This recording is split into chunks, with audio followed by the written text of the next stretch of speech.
Hello guys, तो आपने title तो पढ़ ही लिया होगा कि आज हम वड़ा पाव नहीं उल्टा वड़ा पाव बनाएंगे। रेसिपी थोड़ी सी डिफरेंट है, पर अगर आपको वड़ा पाव पसंद है तो आपको ये भी ज़रूर पसंद आएगा। तो चलो शुरू करते हैं इस रेसिपी को बिना किसी देरी के। तो पहले हम एक कढ़ाई में डाल देंगे 1 बड़ा चम्मच तेल। मैंने यहाँ रिफाइंड ऑयल का इस्तेमाल किया है। और तेल डालने के बाद हम तेल को अच्छी तरह से गर्म कर लेंगे। गैस को हमें मीडियम फ्लेम पे रखना है। फिर हम इसमें डाल देंगे आधा छोटा चम्मच हींग, और हींग को अच्छी तरह से पकाकर हम इसमें डाल देंगे सरसों के दाने, जिसे राई का दाना भी कहते हैं। और सरसों के साथ हम इसमें डाल देंगे आधा छोटा चम्मच जीरा। सरसों और जीरा को अच्छी तरह से पका लेना है। अब सरसों और जीरा को अच्छी तरह से पकाने के बाद हम इसमें डाल देंगे हरी मिर्च। मैंने 3 हरी मिर्च को एकदम बारीक काट लिया है। आप हरी मिर्च को अपने स्वाद अनुसार भी ले सकते हैं। और हरी मिर्च को डालकर हम हरी मिर्च को भी अच्छी तरह से पका लेंगे। और साथ में डाल देंगे 10 से 12 कड़ी पत्ता, और कड़ी पत्ता को भी हम साथ में ही पका लेंगे। हरी मिर्च और कड़ी पत्ता को 1 से 1.5 मिनट पकाकर हम इसमें डाल देंगे अदरक लहसुन का पेस्ट। अदरक लहसुन का पेस्ट मैंने आधा बड़ा चम्मच लिया है। अदरक लहसुन के पेस्ट को भी हम अच्छी तरह से पका लेंगे। और अदरक लहसुन के पेस्ट को पकाने के बाद हम इसमें डाल देंगे आलू। मैंने 2 बड़े आलू को उबाल लिया था, और उसके बाद उसे अच्छी तरह से मैश करके अब हम इसमें डाल देंगे। और आलू के साथ मैं इसमें बारीक कटे हुए प्याज भी डाल दूंगा। मैंने 2 प्याज को एकदम बारीक काट लिया था। और प्याज को डालने के बाद हम इन दोनों को भी अच्छी तरह से मिक्स कर देंगे। आलू और प्याज को अच्छी तरह से मिलाकर हम इसमें डाल देंगे आधा छोटा चम्मच हल्दी, और साथ में डाल देंगे आधा छोटा चम्मच गरम मसाला, स्वाद बढ़ाने के लिए आधा छोटा चम्मच अमचूर पाउडर, और इन तीनों को भी आलू के साथ मिक्स कर देंगे। इन्हें मिक्स करने के बाद हम गैस का फ्लेम एकदम कम कर देंगे, और साथ में डाल देंगे आधा बड़ा चम्मच नींबू का जूस। नींबू का स्वाद तो बहुत ही अच्छा आता है, तो आप इसे स्किप ना करें। फिर हम इसमें नमक डाल देंगे स्वाद अनुसार, और इसे अच्छी तरह से मिक्स कर देंगे। और गैस को हमें अब बंद कर देना है।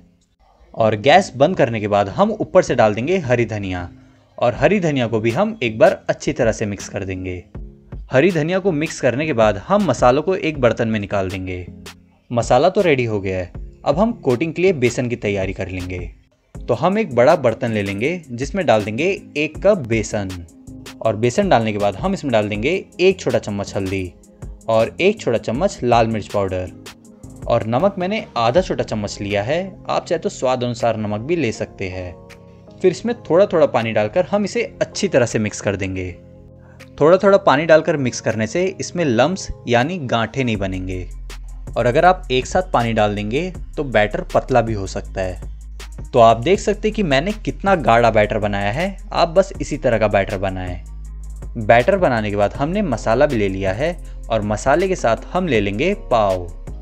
अब जिस तरह हम पाव में वड़ा डालते हैं, उसी तरह हम मसालों को भी भर देंगे। हमें एकदम ज़्यादा भी मसाला नहीं भर देना है। आप देख सकते हैं कि मैंने कितना मसाला भरा है। फिर मसाला भरने के बाद हम इसकी कोटिंग कर लेंगे। तो हम इसे अलट पलट कर बेसन की अच्छी तरह से कोटिंग कर लेंगे। आप चाहे तो हाथ का भी इस्तेमाल कर सकते हैं। तो हमने इसकी कोटिंग अच्छी तरह से कर दी है।